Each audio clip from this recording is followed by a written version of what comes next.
Well, in other news now, and thousands of activists and leaders of the Opposition Bangladesh Nationalist Party rallied in the nation's capital to demand a democratic transition through an election. This as the interim government in Bangladesh has granted the Bangladesh Army the authority of special executive magistrates across the country.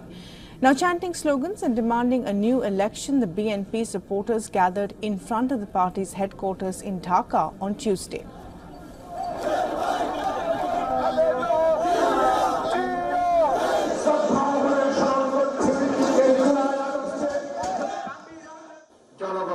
We believe that priority should be on the reform process with the goal of establishing an accountable government and parliament formed by the representatives elected by the people. Now, the interim government headed by the Nobel laureate Muhammad Yunus has yet to outline a time frame for new polls. Yunus took the helm after former Prime Minister Sheikh Hasina was forced to flee the country during a mass uprising last month, ending a 15-year spell in power.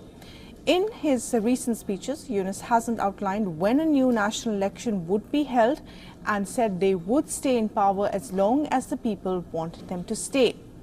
Meanwhile, the Ministry of Public Administration has announced that commissioned officers of the army have been given executive magisterial powers for a period of 60 days.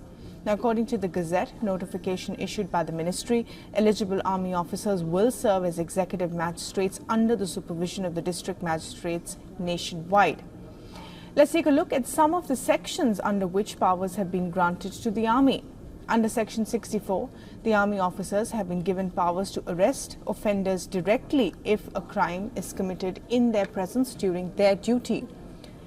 Under Section 65, the army officers have been given powers to arrest suspected criminals even if the crime was not committed in their presence.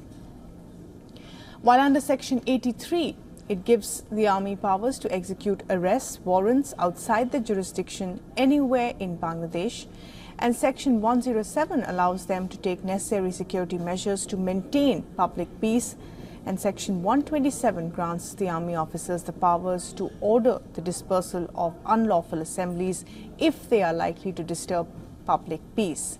Under Section 128, the army can seek assistance from the police or civilian forces to disperse unlawful assemblies. Now, Bangladesh has seen a rise in incidents of violence across the country since the ouster of the former Prime Minister Sheikh Hasina. And of course, these latest developments are likely to irk the opposition. For all the latest news, download the WION app and subscribe to our YouTube channel.